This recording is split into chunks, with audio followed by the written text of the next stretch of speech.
Guys আমরা হচ্ছে tiger মুরগি এবং ফার্মি মুরগি কিছু ডিম বসাইছিলাম, আমরা ডেট লিখে রাখছিলাম 25 তারিখে, হিসাবে হচ্ছে আরো 2 দিন পরে বাচ্চা ফুটে বেরোইবো।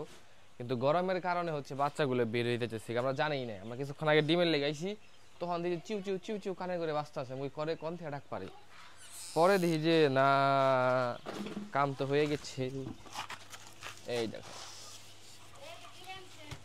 ওই ওই ওই ওই ওই ওই ওই দাদা, টাইগারের বাচ্চাও ফুটছে, ফার্মের বাচ্চাও ফুটছে। ওই যে ডিম নরে, ওই যে নরে, ওই যে নরে, ডিম এক লাইন নরে, ডিমের ভিতরে ভূত ঢুকছে, ডিম এক লাইন নরে। শুধু টাইগার মুরগি এবং ফার্মের মুরগির ডিম ওইগুলাই না, আমাদের কাছে আরও আছে, যেগুলো হচ্ছে আমরা আজকে আমাদের দেখাইছি সেদিনকে। এগুলা কিন্তু আমরা সিরিয়ালতে বসে রাখছিলাম, তবে এগুলো হচ্ছে আমরা বসাইছিলাম না আর কি, মানে ইনকিউবেটর মেশিনে ঢোকাইছিলাম না। বাচ্চা যেহেতু এগুলো ফুটা বেরোইতেছি, আমরা এখন এইটারে ঠিক সঠিক তাপমাত্রায় নিয়ে এসে ডিমগুলো আমরা এখন এটার ভিতরে দিবো, এবং এই ডিমগুলো হইলেও আমরা ওই মেশিনের ভিতরে ঢুকাই দেবো, যাতে কোনো ঝামেলা টামেলা না হয়। ঠিক আছে, এখন হলো বিসমিল্লাহ করে দিয়ে দিলাম চালু। বিসমিল্লাহ, মেশিন চলে গেছে। আমরা হচ্ছে এখানে আপনার আর্দ্রতার জন্য পানি এবং তেনাতে দিছি, ওইখানে পানি এবং তেনাতে দিছি, এবং এগুলো হচ্ছে আমরা এখন দেখে দেবো মেশিনটা। এটা এখন যখন দেখুন যে আমাদের তাপমাত্রা মানে ঠিকঠাক চলে আসছে, তখন আমরা হচ্ছে ওই ডিমগুলো এই জায়গায় দেবো, এবং এই ডিমগুলো ওই জায়গায় দেবো।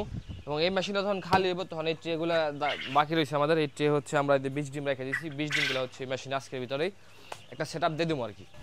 বৈশা বৈশা আমি মিটারের আর্দ্রতা এবং তাপমাত্রা চেক করতেছি, কারণ আমরা দিছি মাত্র 1 মিনিট হয়েছে, 1 মিনিটের ভিতরে আর্দ্রতা ফুল, সরি তাপমাত্রা একবার একদম পারফেক্ট।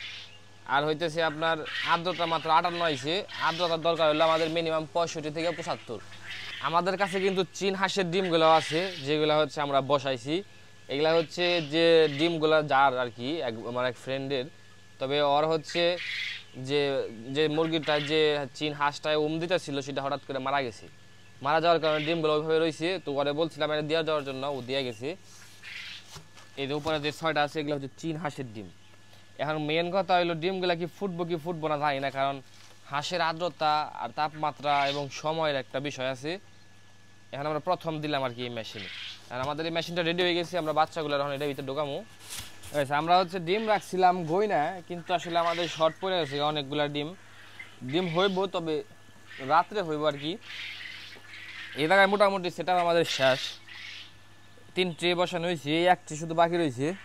এক ট্রে তো হাফ হয়ে গেছে, আর হাফ বাকি রয়েছে। এই হাফগুলো হয়তো আমাদের রাত্রে বসাতে হইব।